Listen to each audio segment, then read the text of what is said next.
ආයිබෝන් සුබෝදෑසනක්. හරිත නාලිකාවේ ජීවිතාර්ථ අදත් අපට අවසරයි ආරම්භනට මෙතන පටන්. ඒ වගේම ඔබේ ජීවිතයට අරුතක් එක් කරන ජීවිතාර්ථ සමග එකතු වන්නට අදත් හැමදාමත් වගේ ඔබට ඇරයුම් කොට සිටිනවා. හෝරාවකට ආසන්න කාලයක් තුල අප සූදානම් ජීවිතාර්ථ තුල හරවත් යමක් ඔබ වෙනුවෙන් රැගෙන එන්නට. අද දවසේදී අපේ ජීවිතාර්ථ වෙනුවෙන් ආරාධනා කොට සිටියා කොළඹ විශ්වවිද්‍යාලයේ දේශීය වෛද්‍ය විද්‍යායතනයේ මහාචාර්ය වෛද්‍ය ආර්.එස්. ජයවර්ධන මහත්මයාට ආයිබෝන් කියලා වෛද්‍යතුමනි ඔබතුමා පිළිගන්නවා. ජීවිතාර්ථ වෙනුවෙන් අපේ ආරාධනය පිළිගෙන පැමිණි වෙලාවේ මට හිතුණා ආයුර්වේදය ප්‍රමුඛ කොට ගනිමින් කොළඹ විශ්වවිද්‍යාලයේ දේශීය වෛද්‍ය විද්‍යායතනයේ මහාචාර්යවරයෙකු ලෙසත් වර්තමාන කාලයේදී මිනිස්සු තමන්ගේ ජීවිතය පිළිබඳව බොහෝ අවිනිශ්චිතභාවයන් සහිතව සහ එළඹෙන මොහොත පිළිබඳව යම් අවධානමක් සහ අවධානයකින් සිටින නිසා යහපත් ජීවිතයක් ගත කරන්නට මිනිසෙකු ලෙස අපේ පැත්තෙන් අපේ යුතුයකම මොකක්ද කියන තේමාව ප්‍රමුඛ කොට ගැනීමෙන් ආයුර්වේදයට සම්බන්ධ කොට ගැනීමෙන් ඔබතුමා සමග මේ කාලය ගත කරන්න. ඉතින් කැමති වෛද්‍යතුමනි එතනින් සාකච්ඡාවට ප්‍රයෝජනයක් ලබා ගන්න. අවුදම්මික දැන් මේකේ මේ සාකච්ඡාවේ තේමාව වෙන්නේ ජීවිත අර්ථනේ ජීවිතාර්ථ සම්බන්ධයි. ඒතකොට දැන් ආයුර්වේදයත් එක්ක සලකනකොට දැන් මේ අපේ තියෙනවා ජීවිත අර්ථ හතරක් පිළිබඳව මේ ආයුර්වේද ශාස්ත්‍රයේ සඳහන් වෙනවා. මොනවාද ඒක? ධර්ම, අර්ථ, කාම, මෝක්ෂ. මේවා තමයි ජීවිතයේ අර්ථ හතර. එතකොට මෙන්න මේ සඳහා ජීවිතයේ ධර්ම කියන්නේ ධර්මතාවයන්, ඊට පස්සේ අර්ථ කියලා කියන්නේ සම්පත් එකතු කිරීම, ඊට පස්සේ කාම කියලා කියන්නේ සැප, ඒ සම්පත් තරම් විදින සැපය, සහ අවසානයේදී අපේ මෝක්ෂ සුවය තමයි අපේ බලාපොරොත්තු හතරක් මේ ජීවිතයේ තියෙන්නේ. එතකොට මේ ජීවිතයේ මේ හතර හරි හැටි විඳදරා ගැනීමට නම් අපිට ඊටාම වැදගත් වෙනවා ධම්මික මේ නිරෝගීභාවය පවත්වාගෙන යෑම. එතකොට දැන් නිරෝගීභාවය පවත්වාගෙන යෑම සඳහා දැන් මා නියෝජනය කරන ආයුර්වේද වෛද්‍ය ශාස්ත්‍රය මගේ පෞද්ගලික මතය වෙනයන් කිසියම් හෝ වෛද්‍ය ශාස්ත්‍රයක මේ ජීවිතයේ ජීවිතාර්ථ සාක්ෂාත් කර ගැනීම සඳහා ප්‍රතිපාදන වෙනත් වෛද්‍ය ක්‍රමයන් තුල මං හිතනවා හමු වෙන්නේ නැහැ කියලා. එතකොට දැන් නිරෝගීභාවය කියන්නේ මොකද්ද? දැන් නිරෝගීභාවය කියලා කියන්නේ අපි හුදෙක් කියන්නේ ලෙඩ වලින් ලෙඩ නැතුව ඉන්න එක නේ. නමුත් ඊට එහා ගිය අර්ථයක් මේ අපේ සංස්කෘතිය තුළ ආයුර්වේද වෛද්‍ය ක්‍රමය තුළ අපේ ආගම තුළ අපිට හමු වෙනවා. දැන් ආයුර්වේද වෛද්‍ය ක්‍රමය ගත්තාම ආයුර්වේද වෛද්‍ය ක්‍රමයේ මේ නිරෝගී පුද්ගලයා කියලා හඳුන්වන්නේ සම දෝෂ, සම ධාතු, සම අග්නි, මල ක්‍රියා, ප්‍රසන්න ආත්ම, ඉන්ද්‍රිය, මනහ, ස්වස්ත ඉති අභිදීවිතය කියලා මේක ශ්ලෝක පාඨයකින් හඳුන්වලා තියෙනවා. එතකොට ස්වස්ථතාවය කියලා කියන්නේ නිරෝගීභාවය කියන්නේ මොකද්ද? හුදෙක් ශාරීරික නිරෝගීභාවය නෙවෙයි, ලෙඩ වලින් ආරක්ෂා වීම, ලෙඩ හැදෙන්නේ නැතුව ඉඳීම නෙවෙයි, ඊට එහා ගිය අර්ථකථනයක් මේ තුල අපිට හම්බ වෙනවා. එතකොට දැන් මේ ගාථාව, මේ ශ්ලෝක පාඨයේ අඩංගු වෙන කාරණා අපි විශ්ලේෂණය කරොත් ධම්මික මේහි තියෙනවා ශාරීරික පැතිකඩ, මානවයා නිර්මාණය වෙලා තියෙන මානසික පැතිකඩ, මානවයා නිර්මාණය වෙලා තියෙන සමාජික පැතිකඩ, සහ මානවයා නිර්මාණය වෙලා තියෙන ආධ්‍යාත්මික පැතිකඩ. එතකොට ලෝක සෞඛ්‍ය සංවිධානය 1958 ස්වස්ථ පුද්ගලයා හෙල්දි පර්සන් ගැන කතා කරනකොට ඔවුන් පවසා සිටින්නේ 1958 ඩෙෆිනිෂන් එකේදී ඔවුන් පවසා සිටින්නේ physical wellbeing, mental wellbeing, social wellbeing කියලා විතරයි.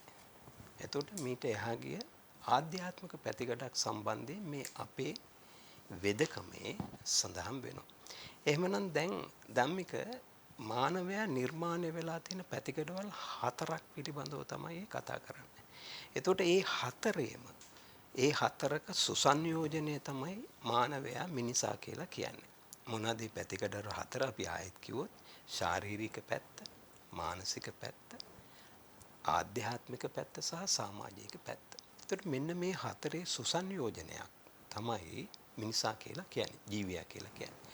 එතකොට මේ හතර නිසියාකාරයෙන් බැලන්ස් කරලා, ඒ කියන්නේ නියමාකාරයෙන් පවත්වාගෙන යෑම තමයි නිරෝගී බව කියලා කියන්නේ. එතකොට දැන් මේකට මම යමක් එකතු කරන්න කැමතියි. අපේ බෞද්ධ දර්ශනයේ මේක මගේ විග්‍රහයක්. ආරෝග්‍ය පරමාලාභා සන්තුට්ටි පරමං ධනං විස්සාසා පරමාඥාති නිබ්බානම් පරමං සුඛං. එතකොට මේක මම විමර්ශනය කරපුවාම මට හිතෙනවා මේ බුදුරජාන් වහන්සේ දේශනා කළ මේ ධර්මයේ තුල ඒ පැතිකඩවල් හතරම තියෙනවා කියලා ආයුර්වේදයේ සඳහන්. මේ දේශනාව තුළ සටහන් වෙනවා. මේ දේශනාව තුළ සටහන් කරන මේක මගේ විග්‍රහයක්. ආරෝග්‍ය පරමාලාභා කියන කොටස භෞතික සිරුර සම්බන්ධයෙන් සන්තුට්ටි පරමන්දන. එතකොට සන්තුෂ්ටි ඇති වෙන්නේ මනසේ. එතකොට මේ මානසික පැතිකඩ. විස්සාසා පරමා ඥාති. ඒකෙන් සමාජික පැතිකඩ පිළිබඳව අපිට විමර්ශනාත්මකව හඳුන්වා දෙන්න පුළුවන්.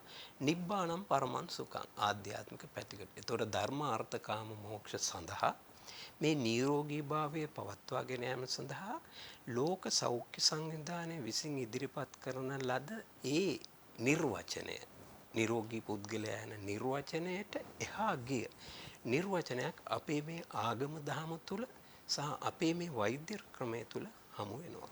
ඔබ කියන්නේ ලෝක සෞඛ්‍ය සංවිධානයේ ඒ නිර්වචනයට එහා ගිය දෙයක් ආයුර්වේදයේ සහ බෞද්ධ දර්ශනය තුළ තියෙනවා කියන්නේ. බෞද්ධ දර්ශනය තුළ තියෙනවා. එතකොට මේ බෞද්ධ දර්ශනය සහ ආයුර්වේදය අතර ලොකු සම්බන්ධතාවයකුත් තියෙනවා. මොකද්ද? බෞද්ධ දර්ශනයේ තියෙනා වූ මූලික හරය තමයි අත්තකිල මතානුයෝගයත් එපා, කාමසුකල්ලිකානුයෝගයත් එපා, මධ්‍යම ප්‍රතිපදාව. මේ ප්‍රතිපදාවම තමයි ආයුර්වේද දර්ශනය තුළ පෙන්눔 කරන්නේ. එතකොට ආයුර්වේදය කියන්නේ ජීවන දර්ශනයක්නේ. එහෙම නැත්නම් ජීවන විද්‍යාවක්. ජීවිතය පිළිබඳ විද්‍යාවක්. ඒ තුල තියෙන්නේ මොකද්ද? මේ බැලන්ස් තියරි එක. එතකොට මධ්‍යම ප්‍රතිපදාවේ තියෙන බැලන්ස් තියරි එකනේ. මොනවද බැලන්ස් කරන්න ඕනන්නේ?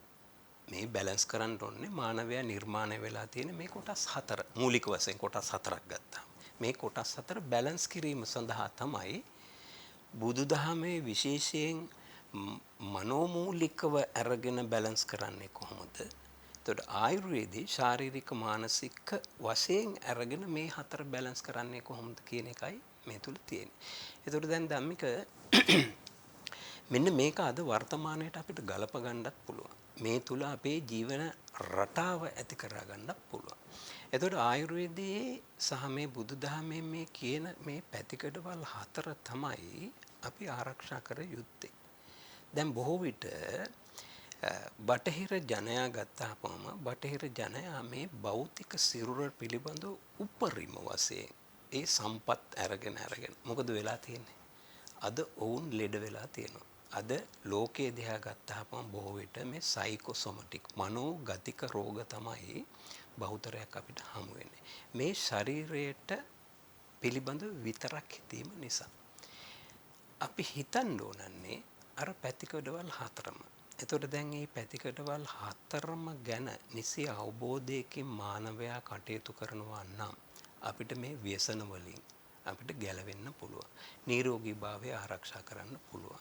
එතකොට රජයකට යන වියදම් කොච්චරද මේ රෝග වෙච්චාම.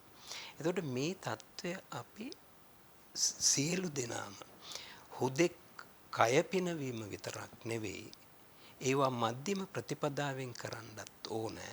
මනස පිනවීම විතරක් නෙවෙයි, එයත් මධ්‍යම ප්‍රතිපදාවෙන් කරන්න ඕනයි කියන කාරණාව තමයි බුදුදහමේ සහ ආයුර්වේද දර්ශනයේ හඳුන්වන්නේ.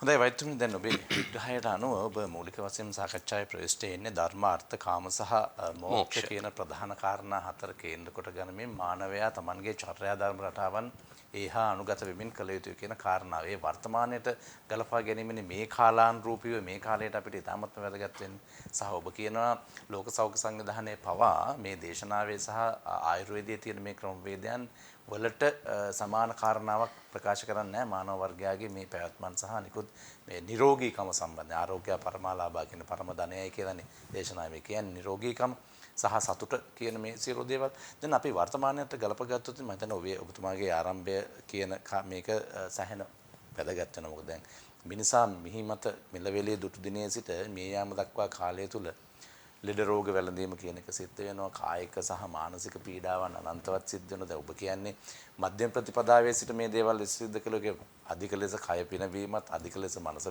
පිනවීමත්, අධික ලෙස ආහාර ගැනීම ආදී මේ සියල්ල අධික ලෙස කළ යුතුයි නෑ කියන තැන්නේ ඔයතුමා ඔබ සඳහන් කරන්නේ.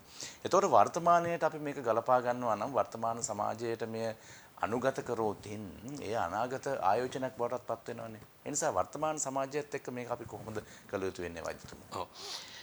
ධම්මික ඊළඟ සංකල්පයත් එක්ක මම මේක ගලපන්න කැමතියි. අපිට ඒෂණ ඒ කියන්නේ ඩිසයර්ස් තුනක් තියෙනවනේ අපි කාටත්. ප්‍රාණේෂණ ඒ කියන්නේ පණ රැක ගැනීමේ ඕනකම කැමැත්ත. ධන ඒෂණ ඒ කියන්නේ සම්පත් භුක්ති විඳලා ඒ විදිහට අපි සතුටින් ජීවිතයේ විඳවන්න නැතුව වින්දනය කරන්න. ওই දෙකනේ අපි මේ ඉපදිච්ච දවසේ සිට මරණ මොහොත දක්වා මේ ගත කරන ජීවිත කාලය තුල අපේ බලාපොරොත්තු වෙන මූලික ඒෂණ ඒ කියන්නේ ඩිසයර්ස් කැමැති දෙකනේ. ඊළඟට අපි මොකද්ද කැමති වෙන්නේ? පරලෝක ඒෂණ. ඒ කියන්නේ ඊළඟ භවය අපි මොන ආකාරයෙන් සකස් කරගත යුතුද? ඊළඟ භවයේත් අපිට යම් ජීවිතයක් තියෙනවා කියන ඒක සඳහා අපි සූදානම් වෙන්න ඕනයි කියන එක. ඒකත් සතුටින් ගත කරන්න. එතකොට දැන් වර්තමාන මේ සමාජයේ ගත්තාම වහපු ප්‍රශ්නේදී අපි මේ තුන පිළිබඳව සැලකිලිමත් වෙනවාද? අපි දැන් ප්‍රාණේෂණ කියලා කියමු.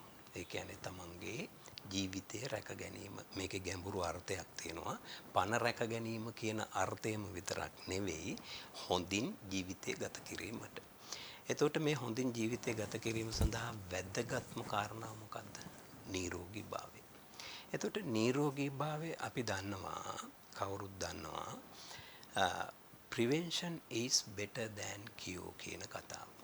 මේක ආයුර්වේද වෙදකමේ මෙහෙම හඳුන්වනවා ස්වස්ථ සංරක්ෂණය ආතුර ප්‍රශමනයට වඩා වැදගත් කියලා. එතකොට කාරණා දෙකයි ආතුර ප්‍රශමනය. ඒ කියන්නේ රෝගයක් හැදුනාම රෝගයේ මිදීම සඳහා ප්‍රතිපාදන ආයුර්වේද ශාස්ත්‍රය තුල කියලා තියෙන ඊට මෙහා ගිය තව කටයුත්තක් තියෙනවා. මොකද්ද? ස්වස්ථ සංරක්ෂණය. මේකට තමයි මූලික අවධානය දීලා තියෙන ස්වස්ථතාවය සංරක්ෂණය කිරීම. එතකොට ස්වස්ථතාවයේ සංරක්ෂණය කියපම ස්වස්ථතාවයෙන් දැන් අර මම මුලින්ම අදහස් කරේ කයේ ස්වස්ථතාවය විතරක් නෙවෙයි අපේ තියෙන තවත් එහාට ගියාපම ධම්මික ඒ හතරට එහාට ගියාපම අපි විවිධ දැන් අපි ගමුකෝ යන්ත්‍රයක් මේ යන්ත්‍රය හැදිලා තියෙන කොටස් රාශියක් තියෙනවා. ඒතකොට තමයි මේ යන්ත්‍රයේ නියමාකාරය. එතකොට දැන් අර ශරීරයේ හැදිලා මේ ජීව යන්ත්‍රය හැදිලා තියෙන අර කොටස් හතරට තවදුරටත් අපිට එහාට විග්‍රහ කරන්න පුළුවන්. දැන් ධම්මික මෙතනදී ඊට වැදගත් කොටස දැන් අපි ධම්මිකට මේ මම මෙහෙම ප්‍රශ්නයක් අහුවොත් ධම්මික ඔබතුමාගේ එහෙම වෙන්න කියලා නෙවෙයි මම මේ කියන්නේ යම් ආකාරයක නෝන මහත්මයාගෙන් හදිසියේ කවුරු හරි පණිවිඩයක් එවනවා නම් නෝන මහත්මයාට මොකක් හෝ අකරදැබ්බයක් වෙලා ස්පිරිතාල ගත කරනවා. ඔබට කොහාටද දැනෙන්නේ? ඒක දැනෙන්නේ මේ හදවතට. මේ හදවත. මේ කියන්නේ හෘදය වස්තුව කියන හදවත නෙමෙයි මෙතන මේ පපුවේ මැදට දැනෙනවා. මෙන්න මේක ඉමෝෂනල් ඇස්පෙක්ට් එක. මේක හරි වැදගත් වෙනවා ජීවත් වීම සඳහා. එතකොට මේ ඉමෝෂනල් ඇස්පෙක්ට් එකක් තියෙනවා අපේ. ඊට පස්සේ ඉන්ටෙලෙක්චුවල් ඇස්පෙක්ට් එකක්, බුද්ධිමය ප්‍රඥාව පිළිබඳව ඇස්පෙක්ට් එකක් තියෙනවා. මේ අපේ හැදිලා තියෙන సౌందర్యාත්මක ඇස්පෙක්ට් එකක් තියෙනවා.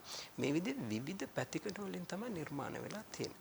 එතකොට දැන් නිරෝගී බව ආරක්ෂා කරන්න නම් මේ සියල්ල. ඒක නිසා තමයි දැන් ධම්මික ඔබ හරි කැමති ඇති මේ ගීතයක රස විඳින්න. එතකොට ගීතේ බොහෝ විට මේ ශෘංගාර රසය නිර්මාණය වෙනවානේ.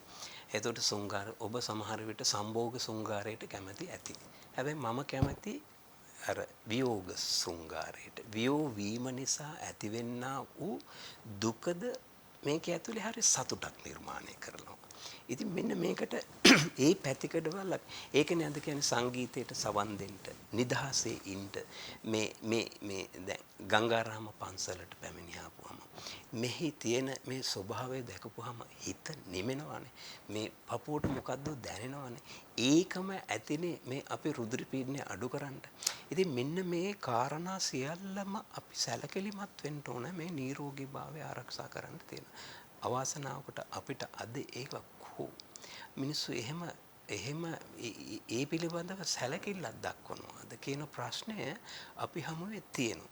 එතකොට දැන් නිරෝගීභාවය ආරක්ෂා කර ගැනීම සඳහා ආහාර වැදගත්, නිද්‍රා වැදගත්, බ්‍රහ්මචර්යාව කියන එක වැදගත්.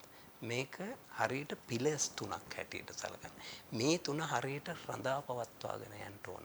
එතකොට බ්‍රහ්මචර්යා කියන පැත්ත ගත්තාම තනිකර අර සයිකොලොජිකල් ඇස්පෙක්ට් එක. එහෙම නැත්නම් චේතනාමය පැත්ත, එහෙම නැත්නම් කොන්ෂස්නස් පැත්ත ඩිවලොප් කර ගැනීම සඳහා තමයි තියෙන්නේ. එතකොට මේ බ්‍රහ්මචර්යා. නිද්‍රා ඊටම වැදගත් වෙනවා. මනෝ කායික සම්බන්ධතාවයේ යහපත් මට්ටමේ පවත්වාගෙන යාම සඳහා. ඒ වගේම තමයි ආහාරය. දැන් අපි ආහාරය පිළිබඳව කතා කරොත් පැරණි සංස්කෘත ශ්ලෝකයක් මට මතක් වෙනවා.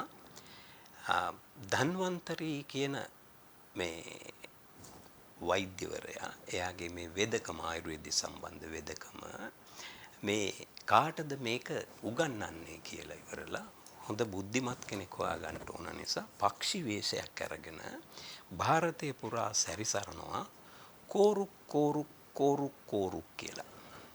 එතකොට යම්කිසි අවස්ථාවක වාග්භට ආචාර්යවරයා මේ ධන්වන්තරි තමයි මේ වේශය අරගෙන ඉන්නේ. ඔහු පිළිතුරු දෙනවා මෙන්න මේ විදිහට. හිතබුක්, මිතබුක්, අසංකබුක්, සෝරුක් කියලා. දැන් ධම්මික මම දිහා බලනවා මේ මොකද්ද මේ කිව්වේ කියලා. අපි ඔක තේරුම් කරගමු. කෝරුක් කියලා කියන්නේ සංස්කෘත භාෂාවෙන් කහ අරුක්. එතකොට කහ අරුක් කහ අරුක් කහ අරුක් පක්ෂියෝ කෝරුක් නේ ඒ හඬන්නේ. එතකොට කහ අරුක් කියන්නේ මොකද්ද? කහ කියන්නේ කවුද?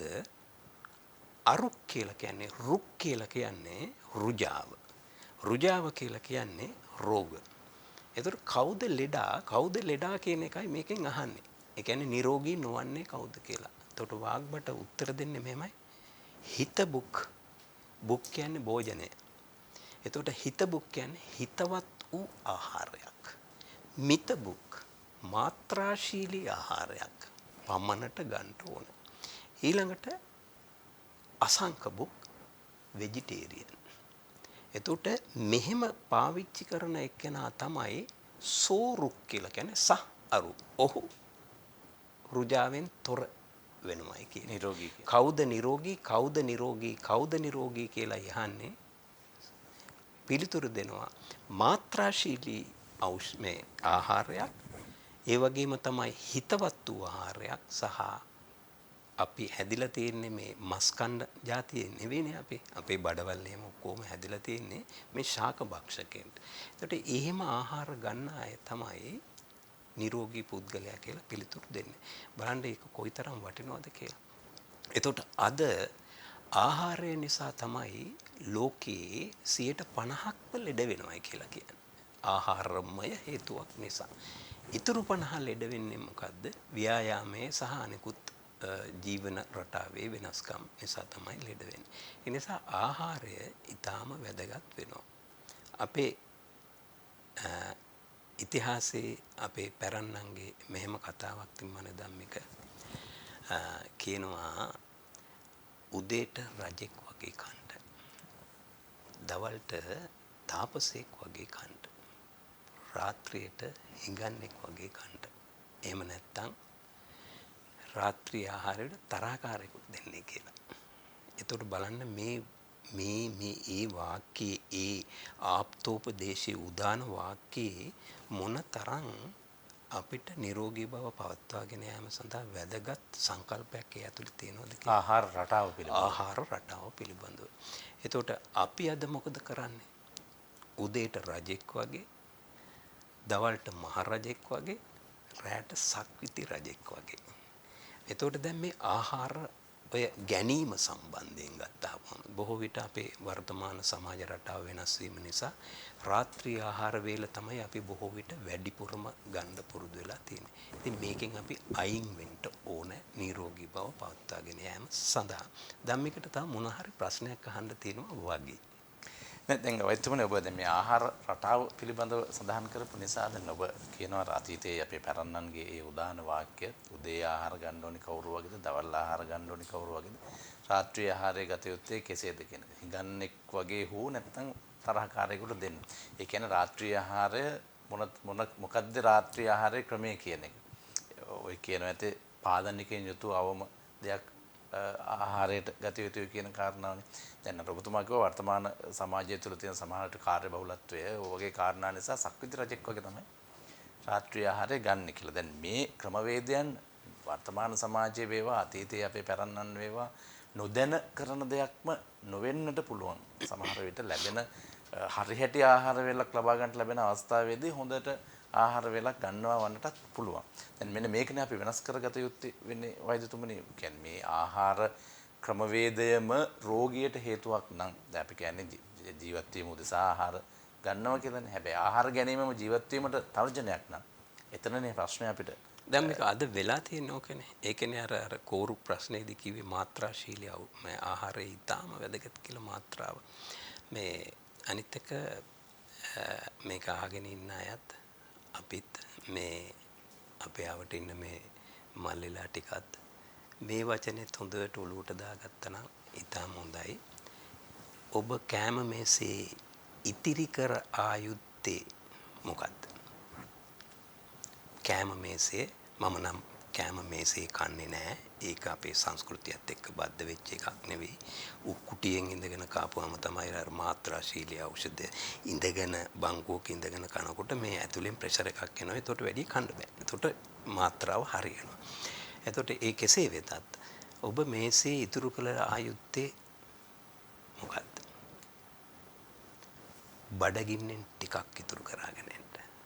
එතකොට ඔබට නිරෝගී භාවයට අතවනන්න පුළුවන්. ඉතින් බඩ පුරවාගෙන එන්න නෙමෙයි බඩගින්නෙන් ටිකක් ඉතුරු කරගෙන එන්න.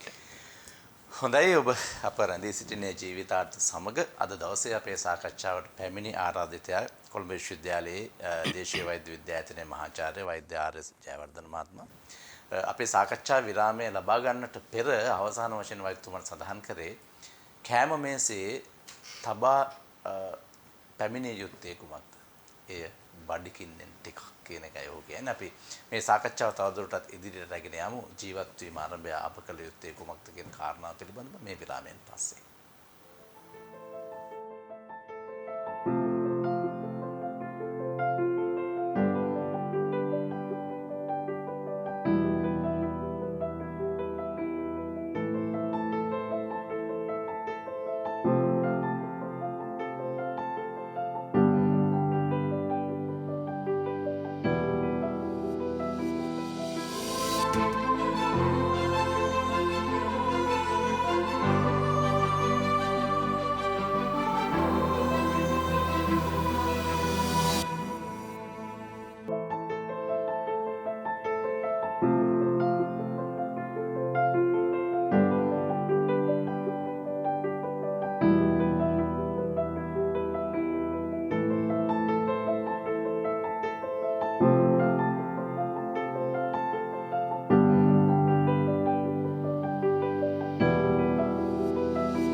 විරාමෙන් පසුව යලිත් ජීවිතාර්ථ සමග අපි කතා බහ කරමින් සිටින්නේ කොළඹ විශ්වවිද්‍යාලයේ දේශීය වෛද්‍ය විද්‍යායතනයේ මහාචාර්ය ආචාර්ය වෛද්‍ය ආර්.එස්. ජයවර්ධන වෛද්‍යතුමන් සමග. වෛද්‍යතුමනි දැන් මේ විරාමය ලබා ගන්නට කලින් ඔබ කිව්වේ මේ නරඹන සියලු දෙනාටත් මෙතන රැඳී සිටින අපේ හිතවතුන් සියල්ලටත් කෑම මේසේ තබා ආ යුතු දේ. ඒ තමයි මේ ඉතිරි කර ආ යුතු දේ බඩගින්නෙන් ටිකක්. දැන් මේ කියන විදිහට ඇත්තටම අපිට මේ ආහාර කළමනාකරණය කර ගැනීම නැත්නම් මේකේ පාලනය කර ගැනීමනේ අපි සිද්ධ කළ යුතු වෙන්නේ නැත්නම් වෙන විදිහකට කියනවා සංස්කරණය කර ගැනීම. එතකොට දැන් අර අපි සාමාන්‍යයෙන් මේ කියනවනේ නැත්තුමනේ අර ඒක දැක්කට පස්සේ කන්න හිතුණා. ඒකේ තිබ්බ රසට ටිකක් වැඩිපුර කන්න හිතුණා. තිබ්බ බඩගින්න නිසා කාගෙන ගියා. ඒ වගේ දේවලුත් අපි කියනවනේ කාලා ඉවර වෙලා අවසානයේදී. ඒ නිසා ඇත්තටම මේ බඩගින්නේ තිබුණත් කෑමේ රස හොඳට තිබුණත් ගුණයෙන් වැඩි වුණත් අපි ඒක යම් පාලනයක් කරගත යුතුයි කියන යෝජනාවට එන්න හදන්නේ. කැමති ඔබතුමාගෙන් මේ පිළිබඳව දැනගන්න. දැන් අපි මේ ආහාරය පිළිබඳව කතා කරනවා නම් ධම්මික අපිට සෑහෙන කතා කරන්න જાති තියෙනවා. එතකොට ආහාරය පිළිබඳව කතා කරන නිරෝගී භාවය පවත්වාගෙන යාම සඳහා ආහාර සංස්කරණය ඊටම වැදගත්. ඊළඟට ආහාරය සඳහා ගෙන එන ශේස්ත්‍රය පිළිබඳව ඒ ආහාර නිෂ්පාදනය වෙලා තියෙන එක ඊටම වැදගත්. ඊළඟට ගේ ඇතුළට අපි ඔක ගේන්නේ කුස්සියටනේ ගේන්නේ. කුස්සියට ගෙනල්ලා මේක සකස් කිරීමේ පිළිවෙල ඊටම වැදගත් වෙනවා. ඊට පස්සේ ආහාරය දැන් ආයුර්වේද වෛද්‍ය ක්‍රමයේ ආහාරයක් නම් එය ඖෂධයක් හැටියටයි සලකන්නේ. එතකොට දැන් අද බොහෝ දෙනා මේ ආහාරය පිළිබඳව සැලකිලිමත් නොවුනොත් ධම්මික ඔබට දිනක ආහාරයක් හැටියට ඖෂධ තෝරගන්න වෙනවා. ඖෂධ ආහාරයක් හැටියට ගුලි ගණන් ගෙලින්ට සිද්ධ වෙනවා. ඒක නිසා දැම්මම සිතාගත යුතුයි ආහාරය පිළිබඳව. ආහාරයක් දැක්ක ගමම්ම මේ මගේ මම අපේ බුද්ධ දේශනාවේ තියෙනවනේ ආහාරයකට පෙරත් මේ මගේ ජීවත් වීම සඳහා පමණක් කියලා ජීවිතේ රැක ගැනීම සඳහා පමණක් මේ ආහාරය ගන්න කියලා. ඒක හරි වැදගත්නේ. ඒතකොට දැන් මේ ආහාරය ආයුර්වේද ක්‍රමයට අනුව ආහාරය කොහොමද තියෙන්නේ? මේකේ තියෙනවා රස වර්ග 6ක්. රස වර්ග 6ක් තියෙනවා. ඒ මොනවද ඒ රස? මధుර රසය, අම්ල රසය, ලවණ රසය, කටු, තික්ත, කසාය. එතකොට මේ රස 6ෙන්ම පරිපූර්ණ වෙච්ච ආහාරයක් විය යුතුයි. එතකොට රසය ඊට වැදගත් වෙනවා. මොකටද ධම්මික අපි ඔබ කිව්වා වගේ ආහාරය දැක්කම රස තියෙන්න ඕන. ඒකේ පෙනුම තියෙන්න ඕන. ඒක අවශ්‍යයි. එතකොට තමයි මේ ඇඟ ඇතුලේ අදාළ ආහාර ජීර්ණයට අදාළ එන්සයිම් සහ හෝමෝන ටික නිෂ්පාදනය වන්නේ. රුචිය ඇති වෙන්නේ. ඒකට ආහාරය ගත්තාම දීපන පාචන කියන සංකල්පය ඉතා වැදගත් වෙනවා. දීපනය කියන්නේ රුචිය උද්දීපනය. ආහාරයක් ගැනීමට දැන් ඔබට සියඹලා මතක් කරොත් මොකද වෙන්නේ මේ මොහොතේ කෙලවුනනවානේ. මොකද ඒකට අවශ්‍ය ශරීරයේ ප්‍රතික්‍රියාව තියෙන්න ඕන. ඒතකොට තමයි ආහාරය නිසි පරිදි ජීර්ණය වෙන්නේ. ඒතකොට දැන් මේ ආහාරයේ රසය ඉතාම වැදගත් වෙනවා. ඒ ආහාරයේ රුචිය සහ දීපනය, ඒ කියන්නේ දීපනය සහ පාචනය. කියන්නේ පැසවීමට අදාළ මේ ශාරීරික ක්‍රියා ඇතුලේ සිදුවෙන ක්‍රියාදාමයට ඒක වැදගත් වෙනවා. ඒ වගේම තමයි දැන් අපේ මේ ශාරීරික හෝමෝන් නිර්මාණය වෙනවා. ඒ ආහාර ජීර්ණයට අවශ්‍ය જાති නිර්මාණය වෙනවා. ආහාරයක් දැකපුවාම, ආහාරයක් සුවඳාපුවාම සහ ඒ දිවට තිබ්බාම. එතකොට දැක්ක සුවඳාව දිවට තිබ්බ ඉන්ද්‍රියන් 3ක් සම්බන්ධ වෙනවා මේකට. ඒ සම්බන්ධතාවය ආහාර ජීර්ණයට සඳහා මේ ශරීරය කියන්නේ පරිණාම ලතාවේ පිපිච්ච මනු කුසුමක්නේ. මේක අපූර්ව නිර්මාණයක්. ඒතකොට මේ නිර්මාණය හැදිලා තියෙන්නේ පංචේන්ද්‍රයන් හරහා සයිකොලොජි එකට යන්නා වූ ආවේග හරහා ශරීරේ ක්‍රියාත්මක වෙන ආහාරයක් ගැනීමෙදිත් එහෙමයි. ඒතකොට දැන් අපේ මේක තියනවාද මේ ජංක් ෆුඩ් කියන ඒ වගේ ඒ රසය, ඒ ගුණය තියෙනවාද? එතකොට ගුණ පිළිබඳව කතා කිරීමේදී ආහාරයකට අවශ්‍ය ගුණ තියෙනවානේ. ඒ ගුණ අවශ්‍ය වෙනවා ශරීරය ඇතුළට. මොකද ඒ ශරීරයේ මේ පටකයන්ට සමාන ඒවා මේ පිටින් අපි පාවිච්චි කරන්න ඕන. දැන් තියෙන ප්‍රශ්නය අපිට මේ නිසි පරිදි අපි ආහාරය සංස්කරණය කරනවද කුස්සිය ඇතුලේ? දැන් ඉස්සර අපේ කුස්සියට කිව්වේ ඔසු කුටියක් නේ. මේක ඇතුලේ ඔසු වර්ග තමයි ආහාරයට මිශ්‍ර කරේ. මේ ඔසු අපි හදාගන්නේ කොහොමද? ගෙදර අපි හදාගන්නේ නැහනේ. සුපර් මාකට් එකට ගියා. පැකට් එකක් ගත්තා. කහකුඩු පැකට් එකයි මිරිස් පැකට් එකයි මේකයි ඔක්කොම සියල්ලම අරගෙන යනවා. නමුත් අපේ ඉස්සර පැරණි අපේ තිබ්බනේ කහ පොල් කට්ට වෙනම තිබ්බා. මිරිස් පොල් කට්ටක් තිබ්බා. 3-5 අඹරපු කටුවත් මේ ඔක්කොම එකට තිබ්බනේ. එතකොට මෙන්න මේ ඇඹරීමේ ඒවා මිශ්‍ර කිරීම තමයි නැචරල් වෙන්නේ. එතකොට ඒ වගේ රසකාරක තිබ්බේ නැහැ. ඒ වගේ වර්ණකාරක අලුතෙන් දැම්මේ නැහැ. ඒ වගේ නැචරල් වර්ණය, නැචරල් රසය නිර්මාණය වෙන්නයි තිබ්බේ. ඒ ශාරීරික ක්‍රියාදාමයට සාපේක්ෂව තමයි මේක අපේ මේ ආහාර සංස්කෘතිය කියන එක ගොඩනැගෙන තිබ්බේ. අපි ආහාර සංස්කෘතියෙන් දැන් ඈත් වෙලානේ. ඒක නිසා තමයි මේ ලෙඩවීම තියෙන්නේ. ඊළඟ වැදගත් කාරණාවක් තියෙනවා ධම්මික. අපිට වස විසෙන් තොර ආහාරයක් හම්බ වෙනවද? අපේ වතුර ගත්තාම දූෂණය වෙලා තියෙනවා. අපේ ආහාර බලන්න මාකට් එකේ තිබ්බ ආහාරයක් ගත්තම එක්කෝකට නොයේකුත් නම්බර්ස් දැන් ගහලා තියෙනවනේ නම්බර්ස් යෝගට් එකක් ගත්තොත් එහෙම යෝගට් එකේ නම්බර්ස් ගහලා තියෙනවා ශරීරයට අහිතකර නම්බර්ස් උත් ගහලා තියෙනවා. හරි ඒ ගහන්නේ නෛතිකව ඒවා සඳහන් කරන්න ඕන. නමුත් නම්බර්ස් දාන එක ඒක වැරදි නම්බර්ස්. ඒවා දාන්නේ කල් තබා ගැනීමට වර්ණයෙන්ට මේවා තමයි පිළිකාකාරක වෙන්නේ. ඒක නිසා හැම වෙලෙම gedara උයන කෑම ඒක නිසියාකාර තමන්ගේ වත්තෙන් මිරිස් කරලක් අරගෙන ඒ කරන අපිට මිරිස් කරලක් හදාගන්න මිරිස් ගහක් හදාගන්න අපහසුයක් නැහැ. දැන් අපේ ගෙදර ආවොත් ධම්මික ආවොත් අපේ මිරිස් ගස් තියෙනවා. කියන්නේ ඒ ගහෙන් තමයි කඩන්නේ. දැන් පහුගිය කොරෝනා මේ වසංගතේ හැමෝම අපි ඉන්නවා. අපි නිකන් හිටියේ නැහැ. කොරෝනා වසංගතයේදී අපි මොකද කරේ? අවට තියෙන ඉඩ කඩන් වල අපේ ගේ ඉස්සරහා තියෙනවා ඇලක්. ඒ ඇලේ ඉවුර තියෙනවා. ওই ඉවුරේ මාන කැලාව ඔක්කොම ගලවලා අපි එළවලු හිටෙවුවා. මාස ගාන තාමත් කනවා. තිබ්බටු අදත් පෙරලා තියෙනවා එක එකනට. දැන් අල්ලපු ගෙදර එහා පැත්තේ ගෙදර මේ මගේ හිතවතෙක් ඉන්නේ අපේ අල්ලපු ගෙදර. පහුගිය දවසක හිතවතා කිව්වා අනිත් ගෙදර ඉස්සරහා යනකොට අහක බලා ගන්නවා කියලා. ඇයි කියලා අහපුවාම මේ එක එක එළවලු දෙනවලු කතර මුරුංගා නිතර දෙනවා අදත් දෙයිද කියලා.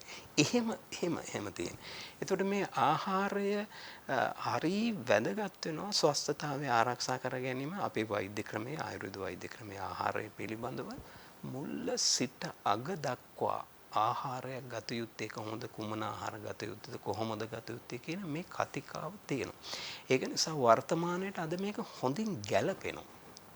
බලන්න අපේ වස විසෙන් තොර ආහාරයක් තියෙනවද? ඔක්කොම කෙමිකල්ස් නේ ඔක්කොම කෙමිකල්ස් නේ ගහලා රසායනික පොහොර ගහලා මේ අපේ තියෙන මේ මහ පොළොව මරලානේ තියෙන්නේ. මරලා කියන්නේ ඒකේ තියෙන ශුද්ධ ජීවීන් සියල්ලම සාකේට අවශ්‍ය වෙනා වූ ශුද්ධ ජීවීන් මේ සියල්ලම නැති කරලානේ. එතකොට මේ ඔක්කොම කොහාටද යන්නේ? එක්ක සාකේ උරා ගන්නවා. ඊටු ටික මොකද්ද වෙන්නේ? භූගත ජලයට එනවා. ජලය හරහා ජලයේ විස වෙලා තියෙනවා. ඉතින් ලෙඩ වෙන එක අහන්න දෙයක්ද? එතකොට මේ අධික වශයෙන් රසායනික පොහොර යෙදීම නිසා අද බලන්න රජරට ජනතාව විඳින දුක වකුගඩු රෝගයකින් පෙළෙනවානේ. අතිශයින් පෙළෙනවා. එතකොට දැන් ආහාරයෙන් අපිටත් දෙනවා. ඔවුන් මේවා ගහලා ඉවර වෙලා ඔවුමුත් ලෙඩ වෙලා තියෙනවා. ඒක නිසා සමාජයේ කොහාටද යන්නේ? ඒක නිසා අපි මේ ආහාර සංස්කෘතියෙන් වහාම මිදෙන්න ඕන ධම්මික.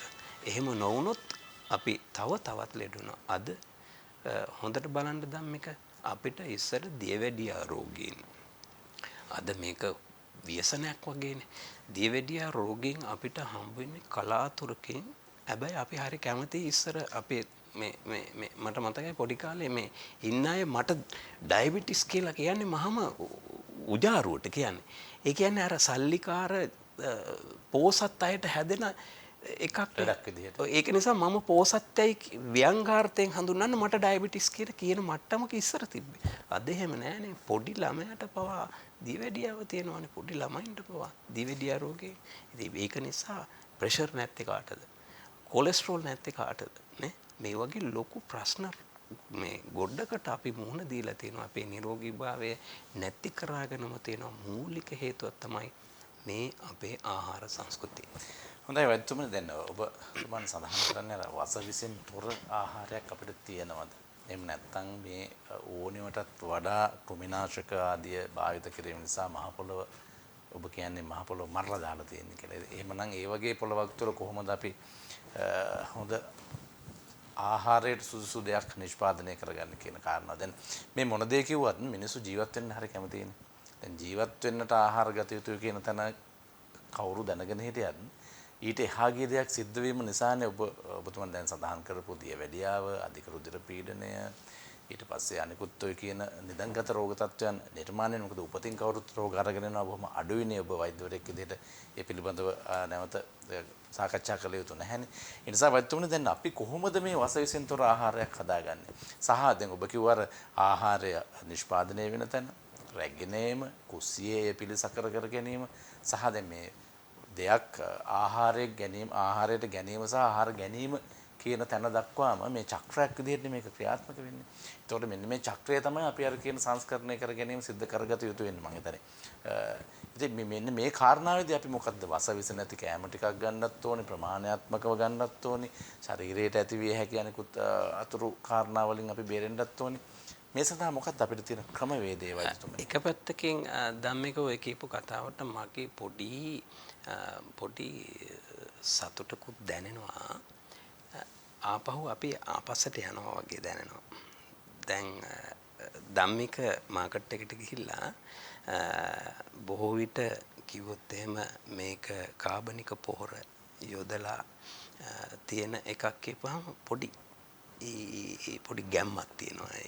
ඒක හරි වැදගත් වෙනවා. එතකොට දැන් මේ ඇයි බැරි කියන කතාව. දැන් ඔබ කිව්වා ඕනෑවට මේ වැඩි කෘමිනාශක මම නම් කියන්නේ ඕනෑවට වැඩි නෙවෙයි ඕනෑම නැහැ කියන එක. මොකද අපේ සංස්කෘතිය තුල ඇතුළේදී දැන් සංස්කෘතිය ඇතුලේ තිබ්බා මේ ඔක්කොම මේ ලෝකෙම යන්නේ මේ ජීවන චක්‍රනේ තියෙන්නේ. ඒ හැම ජීවන චක්‍රයක්ම අනිත් ජීවන චක්‍රයට බලපානවා. එතකොට මේ බලපෑම අපි විනාශ කරන්න නරකයි. මේක හිතුවොත් කරන්න බෑ. හිතුවොත් කරන්න පුළුවන්. මම කියන්නේ ඒකයි මේ කෘමිනාශක වර්ග නැතුව අපිට ආහාර වේලක් සකස් කරගන්න පුළුවන්. තියෙන ඕනකමනේ. නෑ මම ගන්නෙම නෑ. කඩේකට ගියත් ගන්නෙම නැහැ කියන ඒ මට්ටමේ හිටපුවාම දැන් අපිට පොඩි ඉඩකඩ ප්‍රමාණයකට අවශ්‍ය જાති අපිට සකසන්න පුළුවන්. දැන් මේකට හේතුව තමයි මේ කෘෂි කර්මාන්තය කියන එක ලංකාවේ බිස්නස් එකක් හැටියට ඩෙවලොප් වීම පිළිබඳව මගේ තියෙනවා යම් ආකාරයක විවේචනයක් තියෙනවා. ඒක නැතුවත් දැන් පවතින මේ රටාව අනුව ඒක නැතුවත් බෑයි කියන එක නමුත් හිතුවොත් කරන්න බෑ. හිතුවොත් කරන්න පුළුවන්. ඒක තියෙනවා. දැන් වෛද්‍යවරයෙක් හැටියට ආයුර්වේද වෛද්‍යවරයෙක් හැටියට අපි කියන්නේ නිරෝගීභාවය ආරක්ෂා කර ගැනීමට සඳහා මූලික සාධකයක් වෙන්නේ ආහාරය. අපි මේ ආහාරයම අපි ලෙඩ රෝග බවට පත්වීමට ප්‍රධානම හේතුවක් කරගෙන තියෙනවනේ. එහෙමනම් අපි හිතන්න බැරිද නෑ අපි ලෙඩ රෝග වලට බඳුන් වෙන්න ආහාර කවුරුත් කැමති නෑනේ ලෙඩ වෙන්න. ඒතකොට මේ ලෙඩ වෙන්න කැමති නැත්නම් අපි අනිත් පැත්තෙන් හින්න ලෙඩ වෙන ආහාර අපි නොගෙන ඉන්න පුළුවන් නේ. එහෙම ඒතකොට ආහාරය ගත්තාම දැන් මේක ආහාර ගන්න මාත්‍රාව ඊට පස්සේ ආහාරයේ තියෙන ගුණාත්මක බව ආරක්ෂා කිරීමනේ අපි දැන් මේ කතා කරන්නේ. ගුණාත්මක බව ආරක්ෂා කිරීම සඳහා දැන් ශාකයක තිබිය යුතු සංඝටක මේ ශාක ලෝකේ තියෙන්නේ ධම්මික. ශාක ලෝකේ තියෙන්නේ අනිකුත් ජීවින්ට ආහාර සැපයුමක් නෙමේ කරන්නේ. එතකොට මේ ශාක ලෝකයට අපි මොකද කරන්නේ? ඒ ශාකයට දානවා වසවිස. වසවිස දාලා ඒ ශාකයෙන් ගන්නා වූ අපිට දෙන ඒවා තුලින් අපි වසවිස ඇතුල් කරා ගන්නවා. එතකොට මොන තරම් පාප කර්මයක්ද මේක? වසවිස පොවනවා ශාකයකට ජීවියෙක්නේ. ඒ වගේම පොළොව මරනවා. ඒකල මරලම අපිත් නැති කරා ගන්නවා. එතකොට කොහාටද යන්නේ අපි මේ? ඒක නිසා වැදගත්ම දේ තමයි ඔබ ආහාරයක් තෝරා ගැනීමේදී ධම්මික සැලකිලිමත් වෙන්න. මේක මම කරනවා. ඇයි තවත් කෙනෙකුට බැරි?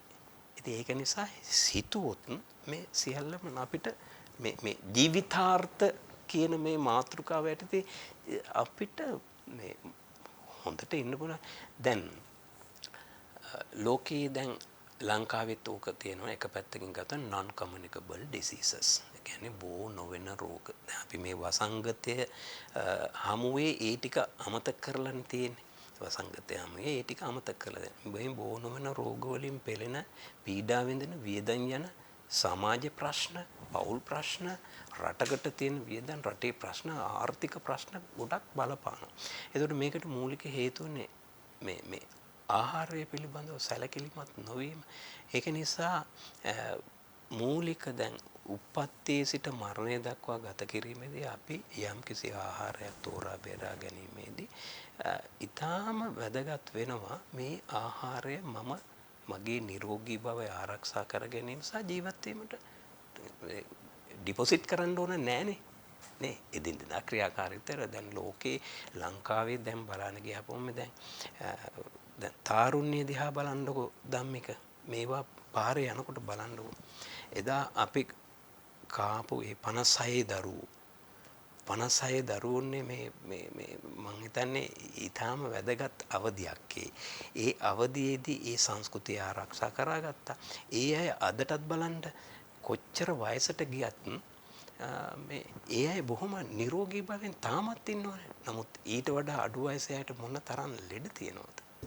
ඉතින් ඒක නිසා ඊටාම වැදගත් වයසට යනකොට ඇතිවෙන රෝග ප්‍රමාණය වැඩි වෙනවා නම් ධම්මික කී දෙනෙකුට කරදරද කියන්නේ? වයසට යන එක්කනට කරදරයි. එතකොට gedara අනිත් අයට කරදරයි. එතකොට වයසට යනවත් එක්කම නිරෝගී බව ආරක්ෂා කර ගැනීම සඳහා අදිටන් කරොත් ඒ කරදර කොච්චර අඩු වෙනවද නේද? මේ සියල්ලටම වෛද්‍යතුමනි ආහාර කියන ප්‍රධාන මාතෘකාවේ බලපෑම ඍජු ලෙස තියෙනවා කියන එකනේ ඔබ මේ ක්‍රම කීපයකින් පැහැදිලි කරන්නේ. එතකොට දැන් අපි අතීතයේදී අපිට තිබුණානේ ක්‍රමවේදයක් අපි අසා තිබෙන විදිහට මේ පරිසර හිතකාමී කෘෂි කර්මාන්තයක්. දැන් පරිසර හිතකාමී කෘෂි කර්මාන්තය කියන්නෙම මම හිතන්නේ ඔබ ඔය සඳහන් කරන මේ නිවැරදි ආහාර වේලකට අවශ්‍ය කරන මූලික දේවල් ටික සම්පාදනය කර ගැනීම ඒ තුළ සිද්ධ වෙනවා. මොකද අපි අපේ දෙමව්පියන් පවා සමහර වෙලාවට නිවසේ මිරිස් පැලයක් මොනවා හරි එළවලු දෙයක් හිටවනවා නම් ඒ සඳහා මේ පොහොර අලෙවි කරන තැනකින් ගිහිල්ලා පොහොර ගෙනල්ලා දානවා අපි දැකලා නැහැනේ. බොහෝ විට ඒ අය Tamanගේ ගෙවත්තේ තියෙන ඒ ඉවතලන වෙනත් ශාක වර්ග වෙන්න පුළුවන්. එහෙම නැත්නම් ගෙදර උයන්න පියන්න පාවිච්චි කරන දේවල් වල ඉවතලන දේවල් වෙන්න පුළුවන්. පළතුරු වල පොතු වගේ දේවල් වෙන්න පුළුවන්. මේවා දාලානේ මේ පැල පෝෂණය කරගන්නේ. එතකොට මේ පරිසර හිතකාමී කියන එක ඒ හරහාම සිද්ධ වෙනවනේ. ඉවතලන දේ තැන් තැන් වල විසු වෙන්නේත් නැහැ. පැලයකට දානවා, පැලෙන් පළදාව නෙලා ගන්නවා. ඒක නැවත ආහාරයට කරනවා. දැන් ඔබතුමන් කිව්වනේ පැලයකට බෙහෙත් දානවා. ඒ බෙහෙත ඒකේ තියෙන භෝගේ පළදා වෙනවා. ඒක නැවත අපි ආහාරයට ගන්නවා කියන එක. ඒකට අර පරිසර හිතකාමී කෘෂි කර්මාන්තය නැත්තම් කාබනික පොර වැනි දේ භාවිතා කිරීම තුළ මේ කියන රටාව අපිට නිර්මාණය කරගන්න පුළුවන් ද යම් තාක් දුරට හෝ? මේකම ඇලලී සිටියොත් මං කියන්නේ ධම්මික අර අපිට යන්න පුළුවන් ආපස්සට. අපේ දැන් අද ගොවියෙක් ගත්තත් ඒගොල්ලන්ගේ මේ චින්තාව වෙනස් කරලානේ තියෙන්නේ. භෝගයක් හදන්නේ ඒගොල්ලෝ මේ තමන් වගේම මේ ජීවත් වෙන මානවයෙකුගේ ජීවත් වීම සඳහා කියන සංකල්පය ගිලිහිලානේ තියෙන්නේ. වාණිජ්‍ය අරමුණකින් මේකෙන් මම කීයක් හම්බ කරන්නේ? වැඩියෙන් හම්බ කරන්නේ කොහොමද කියන කතාවනේ. එතකොට දැන් අපේ රටේ නැති වුණත් ධම්මික බොහෝ රටවල තියෙනවා ඔබ නිදහස භුක්ති විඳිය යුත්තේ අනිත් අයගේ නිදහසට හානියක් නොවන පරිදි කියලා. එතකොට ඕකම අපි ඇප්ලයි කරොත් ඔබ යම්කිසි නිර්මාණයක් නිෂ්පාදනයක් ආහාරයක් හෝ මොකක් හෝ වේවා මෙය පරිභෝජනය කරන්නේ මං වගේම පුද්ගලයෙකුට නම් එයින් කිසිම හානියක් සිදුවිය නොවිය යුතුයි කියන මේ උතුම් පරමාර්ථය අපි නිර්මාණය කරා ගත්තොත් එතකොට ওই ප්‍රශ්නෙත් ඉවර වෙනවා. මේක අමාරුමත් නෑ, ලේසිත් නෑ. හැබැයි කරන්න බැරිත් නෑ. එතකොට දැන් මම පෞද්ගලිකව සතුටු වෙනවා වෛද්‍යවරයෙක් හැටියට කාබනික පොහොර සඳහා රට හරවන්ට යන එක පිළිබඳ මගේ ලොකු සතුටක් තියෙනවා. අපිට ඕනකම තියෙන්නේ ඒකයි. ඉතින් ඒ සඳහා ක්‍රමවේදවල මොන දුර්වලකම් අරවම ඒ පිළිබඳව අපිට නමුත් මේ චේතනාව මේ සංකල්පය ඊටාම වැදගත් වෙනවා. ඒ සංකල්පය කා වෙනුවෙන්ද ඒ සංකල්පය මේ ඔබත් මමත් මේ කාගෙත් මේ මිනිසා වෙනුවෙන් ගත්ත සංකල්පයක්. ඒ නිරෝගී බව වෙනුවෙන් ගත්ත සංකල්පයක්නේ. එතකොට ඒ නිරෝගී භාවය උතුම්ම ලාභයයිනේ. නිරෝගී බව උතුම්ම ලාභයයි. ඒ සඳහාම තමයි රටක දේශපාලනය හැසිරවිය යුත්තේ. රටේ සංස්කෘතිය නිර්මාණය විය යුත්තේ. ආහාර සංස්කෘතිය නිර්මාණය විත්තේ. ජීවන රටාව නිර්මාණය විය යුත්තේ අන්න ඔය සංකල්පය මූලික කරාගෙන. ඔය මොකක්වත් සංකල්ප කොච්චරවත් වැඩක් නැහැනේ. අපි අර නිකමට කියන්නේ ධර්මික රජෙක් වුණත් වැඩක් නැහැ ලෙඩෙක් නම් කියලා. නේද? එතකොට මේ නිරෝගීකම දැන් ඔබට හදිසි දුවන්න ඕන වෙනවා ධම්මික. දුවන්න ඕන වෙනකොට දුවන්න අවශ්‍ය ජවයේ තියෙනවා. දුවන්න බැරුව ඔබ මෙයා වෙලා තියෙනවා නම් එතනම ස්ට්‍රෙස් නේ අයියෝ මට මෙහෙම කියලා. දැන් අපි ඉන්නේ අන්න ඒ වගේනේ නේ. ඊළඟ අපි වෙන දවසක ඕනනම් කතා කරමු මේ මනෝමූලික තත්ත්වයන් කොහොමද මේ නිරෝගී බවට වැදගත් වෙන්නේ කියන කතිකාවක් අපිට වෙනම කරන්න වෙනවා. මේ ඉතින් අද ජීවිතාර්ථ කියන මේ කැටතේ මම සාකච්ඡා කරන්න බලාපොරොත්තුෙන් ආවෙත් මේ ආහාර රටාව සම්බන්ධයෙන් ඒක නිර්මාණය කරගන්න මේ කරුණු පිළිබඳව මූලිකව හිතාගෙනයි. හොඳයි ආරම්භයේදීම මම වෛද්‍යතුමනි ඔබෙන් ඇහුවේ යහපත් ජීවිතයක් ගත කිරීමට අපේ පැත්තෙන් අපි කළ යුතු යුතුකම මොකක්ද කියන කාරණාවනේ. දැන් අතීතයේ සිට දශක ගණනාවක් අපි ගෙවා දමා අවසන්නේ. එතකොට වර්තමානයේදී හරි අපි අපේ යුතුකම හරියට ඉටු කළොත් අනාගතයේදී දවසක අපි ජීවතුන් අතර හිටියොත් සතුට වෙන්නට සහ අනාගතයේ ජීවත් වෙන අයගේ සුරක්ෂිතභාවය කියන එක දෙකම නිර්මාණය වෙනවනේ. ඒ වෙනුවෙන් අපේ යුතුකම විදිහට අවසාන වශයෙන් ඔබතුමාගේ අද දවසේ ඔබට දෙන්න පුළුවන් පණිවිඩය මොකක්ද? අපිට ඕනන්නේ මොකද්ද? හිතයි. හිතවත්තු පුද්ගලයෙක් වෙන්න ඕන. සුඛායු. තමන්ට සැපවත් ජීවිතයක් ගත කරගන්න ඕන ජීවිතයක් ඕන. ආයි දීර්ඝායු. ඒ කියන්නේ ඉපදිලත් හොඳ කාලයක් ජීවත් වෙන්න ඕන කියන්නේ. එතකොට හිතායු, සුඛායු, හිතායු, දීර්ඝායු කියන මේ තුන ඊටාම වැදගත් වෙනවා. පරිසරයේ කියන්නේ අපි හිතවොත් දැන් මම සුඛායු වෙනනේ කියන්නේ යහපත් ජීවිතයක් ගත කරගන්න ඕන. මම નિયમિત අර මං කියුවේ කාමය කියන ධර්ම අර්ථ කාම කියන එක සැප සම්පත් නියම පරිදි හැබැයි මධ්‍යම ප්‍රතිපදාවේ. ඒක භුක්ති විඳින්න ඕනයි කියන එක. එතකොට මේ දෙකම තියෙනවා නම් නිරෝගී භාවය ලැබෙනවා. එතකොට දීර්ඝායු ලැබෙනවා. දැන් ධම්මික අපි කවුරුත් කියන්නේ දීර්ඝායු ලැබේවා කියලා එහෙම කියනවානේ. ඒ කිව්වට මදි. ඒ දීර්ඝායු ලැබීම සඳහා අපි දැන් ළමෙක් අපි ගාවට ඇවිල්ලා වඳිනකොට හොඳයි පුතේ ඔබට දීර්ඝායු ලැබේවා සීල සම්පත් ලැබේවා කියලා එහෙම කිව්වට මදි. කියන එකත් හොඳයි ළමයාගේ මනසට හොඳයි. නමුත් ළමයා යොමු කරා ගන්න ඕනන්නේ දීර්ඝායු සහ හිතායු සහ සුඛායු ලබා ගැනීම සඳහා ළමයා හැසිරෙන්න ඕනන්නේ කියන කතාව ඒකත් අපි දෙන්න ඕනේ. පණිවිඩෙත් අපි දෙන්න ඕන සමාජයට. එතකොට අපේ ඉදිරි පරපුර හරි අපි නිසියාකාරයෙන් ඒ කියන්නේ නිරෝගිමත් භවෙන් ඈත් කරන්න ඒ කියන්නේ නිරෝගිමත් භවෙන් පරිපූර්ණ ජීවියෙක් බිහි කරන්න එපා. මොකද දැන් අපි අපේ වැඩිහිටියෝට අපේ ඊළඟ තියෙන කාර්යය මොකද්ද? සුබහු ප්‍රජා. ඒ කියන්නේ යහපත් නිරෝගී ප්‍රජාවක් බිහි කිරීම. ඒ කියන්නේ අපේ අනාගත පරපුර නිරෝගී බවට පත් කරගන්න ඕන. ඒ සඳහා අද අපේ මේ යුතුයකම ඉටු කළ යුතුයි. අද වර්තමානයේ පවතින ප්‍රධාන යුතුයකම තමයි මේ ආහාරය සම්බන්ධයෙන් ගත යුතු යුතුයකම අපි මේ සාකච්ඡාවට බඳුන් කරපේවා. මේ වස විසෙන් තොර ආහාර වේලක් අපේ ඉදිරි පරපුරට ලබා දීම සඳහා අපි ඒ අයට ජවය ශක්තිය ලබා දෙන්න ඕන. අපිත් ඒ සඳහා අරමුණු කරා ගන්න ඕන. හොඳයි යහපත් නිරෝගිමත් පරපුරක් බිහි කිරීම වෙනුවෙන් වර්තමානයේ අපි කළ යුත්තේ කුමක්ද? ඒ තමයි අවසාන වශයෙන් වෛද්‍යතුමන් සඳහන් කරපු කාරණාව. ඉතින් මේ සාකච්ඡාව අද දවසේ ජීවිතාර්ථ ඒ වෙනුවෙන් ඔබට මහෝපකාරී වේවි කියන විශ්වාසය අපට තිබෙනවා. සමුගෙන යන්නට කාලය ලැබෙලා තිබෙන නිසා අපි ඔබෙන් අවසර පතනවා ජීවිතාර්ථ තුලින් අදට සමුගෙන යන්නට.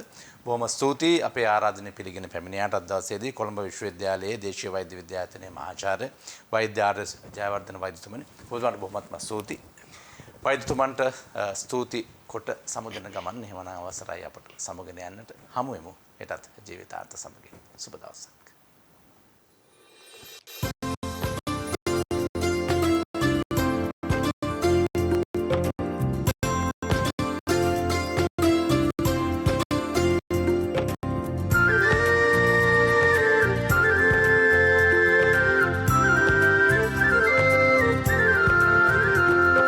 අපේම උරුමය සොයා අපේ කමට ඉඩ තියා රසක සිසාරා සරණ චාරිකාවයි හරිත රූප වාහිනි නාලිකාවයි රසක සිසාරා සරණ චාරිකාවයි හරිත රූප වාහිනි නාලිකාවයි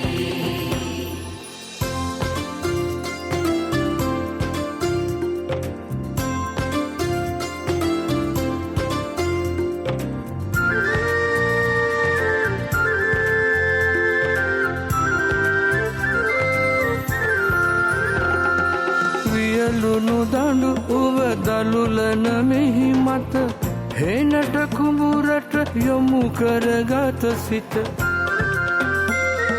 බත බුලතින් මගේ රට සරු කරවන ගොවිතේතට සවි ශක්තිය අයදින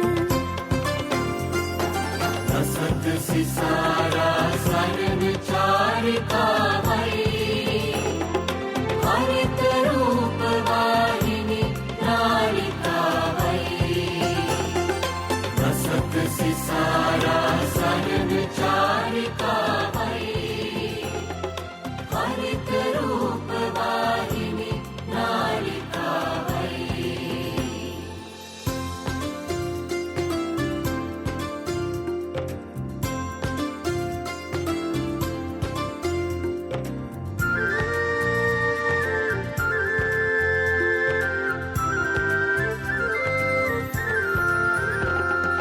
ගලනා ඇල දොල වැඩෙනා ගහකොළ සත් වග සුරකින බවට සපත කළ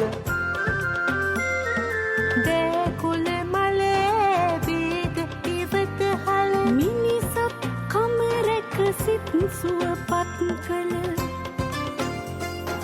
රසක සිසාරා සරණ චාරිකාවයි හරිත රූප වාහිනි නාලිකාවයි රසක සිසාරා සරණ චාරිකාවයි හරිත රූප වාහිනි නාලිකාවයි අපේම උරුමය සොයා අපේ කමට ඉඩ තියා රසක සිසාරා සරණ චාරිකාවයි හරිත රූප වාහිනි නාලිකාවයි රසක සිසාරා සරණ